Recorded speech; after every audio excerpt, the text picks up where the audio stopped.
চলচ্চিত্ৰ শিতানত প্ৰথম পুৰস্কাৰটো হ'ব জুবিন গাৰ্গ স্মৃতি শ্ৰেষ্ঠ চলচ্চিত্ৰ পুৰস্কাৰ ৭০,০০০ টকা, দ্বিতীয় পুৰস্কাৰ হ'ব ৫০,০০০ টকা, তৃতীয় পুৰস্কাৰ হ'ব ৩০,০০০ টকা।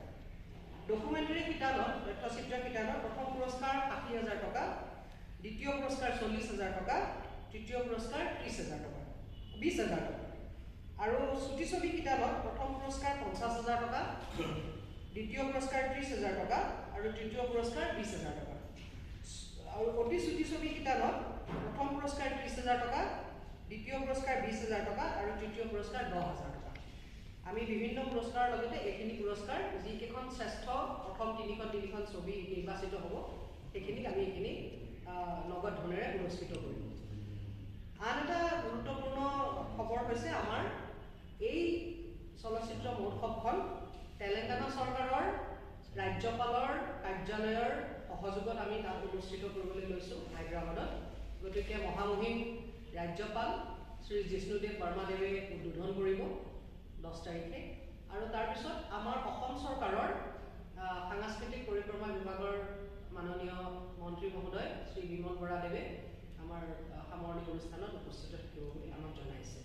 তাৰোপৰি আমাৰ অসমৰে গৌৰৱ বিশিষ্ট চলচ্চিত্ৰ অভিনেত্ৰী হিমা বিশ্বাস বাইদেউ, লগতে আমাৰ নৰ্থ ইষ্টৰ, যিহেতু আমি নৰ্থ ইষ্ট আৰু তেলেংগানাৰ এটা কানেকশ্যন কৰিব খুজিছোঁ, গতিকে আমি নৰ্থ ইষ্টৰ বিশিষ্ট সংগীত শিল্পী লু মাজা ডাঙৰীয়া, লগতে বলিউডৰ এগৰাকী অতি প্ৰতিভাশালী সংগীত শিল্পী কাৰ্লাইটা মোহিনী আৰু অসমৰ এগৰাকী অতি প্ৰতিভাশালী সংগীত শিল্পী মণিষা বৰদলৈ অনুষ্ঠান পৰিৱেশন কৰিব।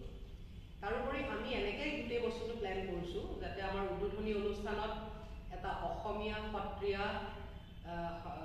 মানে ক্লাছিকেল নৃত্য আৰু লগতে তেলেংগানাৰ এটা ক্লাছিকেল নৃত্যৰে আমি অতুল পাচনি আৰু দীপক দত্ত আমি আজি আপোনালোকক সম্বোধন কৰিবলৈ লৈছোঁ নিৰি 9 ইণ্টাৰনেশ্যনেল ফিল্ম ফেষ্টিভেল, নিৰি 9 আন্তঃৰাষ্ট্ৰীয় চলচ্চিত্ৰ মহোৎসৱৰ বিষয়ে কথা পাতিবলৈ আজি আমি এই সংবাদমেলখন সম্বোধন কৰিছোঁ। আৰু আপোনালোকক আমি জনাবলৈ পাই সুখী হৈছোঁ যে নিৰি 9 নিৰি মিডিয়া অফিচি প্ৰাইভেট লিমিটেডৰ এটা প্ৰতিষ্ঠান আৰু অসমৰ প্ৰথম OTT প্লেটফৰ্ম। এই নিৰি 9ৰ উদ্যোগত আমি চিনেমা মহোৎসৱ এখন অৰ্গেনাইজ কৰি আছোঁ, অনুষ্ঠিত কৰি আহিছোঁ। এতিয়া এইটো তৃতীয় সংস্কৰণ, এই মহোৎসৱৰ এইটো তৃতীয় সংস্কৰণ। আমি আগতে অনুৰাধা চিনেমা হলত 2021 চনত আমি আৰম্ভ কৰিছিলোঁ নিৰি 9 আন্তঃৰাষ্ট্ৰীয়। প্ৰথমতে চলচ্চিত্ৰ মহোৎসৱখনত আমি কেৱল চুটি ছবিৰ কাৰণে পাতিছিলোঁ, গতিকে প্ৰথমখন আছিল নিৰি 9 আন্তঃৰাষ্ট্ৰীয় চলচ্চিত্ৰ মহোৎসৱ চুটি ছবি অনুৰাধা চিনেমা হলত 2021 চনত। দ্বিতীয়বাৰ আমি অনুষ্ঠিত কৰিলোঁ কলিকতাৰ কলা মন্দিৰত 2023 চনত। প্ৰতি 2 বছৰৰ মূৰে মূৰে আমি এই ফেষ্টিভেলখন আয়োজন কৰোঁ। এইবাৰ আমি 2025 চনত নিৰি 9 আন্তঃৰাষ্ট্ৰীয় চলচ্চিত্ৰ মহোৎসৱ তৃতীয় সংস্কৰণটো আমি অনুষ্ঠিত কৰিবলৈ আগবাঢ়িছোঁ।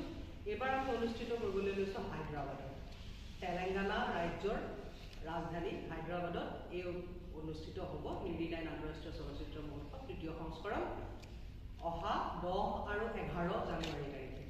আমি ডিচেম্বৰৰ ভিতৰতে পাতিবলৈ চেষ্টা কৰিছিলোঁ, কিন্তু আমাৰ অনাকাংক্ষিত যি খবৰ আমাৰ মাজত আহি পৰিল প্ৰয়াত জুবিন গাৰ্গ ডাঙৰীয়াৰ সম্পৰ্কে, তাৰ কাৰণে আমি কিছু পষ্টপন কৰিব লগা হ'ল। কাৰণ তেখেত আমাৰ চলচ্চিত্ৰ মহোৎসৱৰ অবিচ্ছেদ্য অংগ আছিলে, প্ৰতিখন চলচ্চিত্ৰ মহোৎসৱতে তেখেত জড়িত হৈ আছিলে। আৰু এইবাৰো তেখেত হায়দৰাবাদত অনুষ্ঠিত হ'ব লগা চলচ্চিত্ৰ মহোৎসৱখনত জড়িত হোৱাৰ কথা আছিল, কিন্তু আকস্মিকভাৱে তেখেতৰ বিয়োগ হোৱাৰ কাৰণে আমি গোটেই অনুষ্ঠানটো কিছু পিছুৱাব লগা হ'ল। আৰু আমি জানুৱাৰীৰ 10 আৰু 11 তাৰিখে হায়দৰাবাদত এই চলচ্চিত্ৰ মহোৎসৱখনত ইতিমধ্যে আমি প্ৰতিযোগিতা শাখাৰ কাৰণে আমি বিভিন্ন চিনেমা নিৰ্মাতাসকলৰ পৰা আমি এণ্ট্ৰি আহ্বান কৰিছিলোঁ আৰু তেওঁলোকে তেওঁলোকৰ ছবিসমূহ ইয়াতে ছাবমিট কৰিছিলে। আমি 4টা কেটেগৰীৰ চিনেমা আহ্বান কৰিছিলোঁ। প্ৰথম হৈছে পূৰ্ণদৈৰ্ঘ্যৰ চলচ্চিত্ৰ ফিচাৰ ফিল্ম, তাৰপিছত চুটি ছবি, তাৰপিছত অতি চুটি ছবি আৰু তথ্যচিত্ৰ।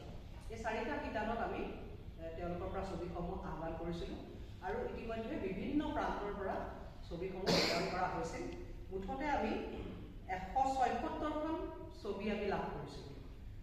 তাৰে ভিতৰত 40খন ফিচাৰ ফিল্ম, 65খন শ্বৰ্ট ফিল্ম, 50খন চুটি ছবি শ্বৰ্টাৰ ফিল্মছ আৰু 15খন ডকুমেণ্টাৰী। তাৰ ভিতৰতে আমাৰ যিসকল জুৰি আছিলে বিচাৰক মণ্ডলীয়ে যিকেইখন চিনেমা হায়দৰাবাদত অনুষ্ঠিত হ'ব লগা চলচ্চিত্ৰ মহোৎসৱত প্ৰদৰ্শন হ'ব তাৰ এখন তালিকা প্ৰস্তুত কৰিছে। এই গোটেইখিনিৰ পৰা কেইবাজনো বিচাৰকে বিচাৰ কৰি এখন তালিকা প্ৰস্তুত কৰিছে। তাৰে ভিতৰত আমি 6খন চিনেমা প্ৰদৰ্শন হ'ব, 5খন চুটি ছবি প্ৰদৰ্শন হ'ব, 5খন অতি চুটি ছবি প্ৰদৰ্শন হ'ব আৰু 3খন তথ্যচিত্ৰ প্ৰদৰ্শন হ'ব। তাৰ লিষ্টখন ইতিমধ্যে আপোনালোকক দিয়া হৈছে, মই কৈ দিম লিষ্টখন। ইতিমধ্যে নিৰ্বাচিত হোৱা চিনেমাসমূহৰ নাম মই ঘোষণা কৰিবলৈ লৈছোঁ, যিখিনি চিনেমা অহা 10 আৰু 11 জানুৱাৰীত হায়দৰাবাদত অনুষ্ঠিত হ'ব লগা নেৰী 9 আন্তঃৰাষ্ট্ৰীয় চলচ্চিত্ৰ মহোৎসৱত প্ৰদৰ্শিত হ'ব। চিনেমাসমূহ হৈছে চলচ্চিত্ৰ শিতানত দাহিনী দ্য উইচ, ডাইৰেকশ্যন ৰাজেশ টাউচৰিৱাৰ, এইখন চিনেমা হিন্দী চিনেমা।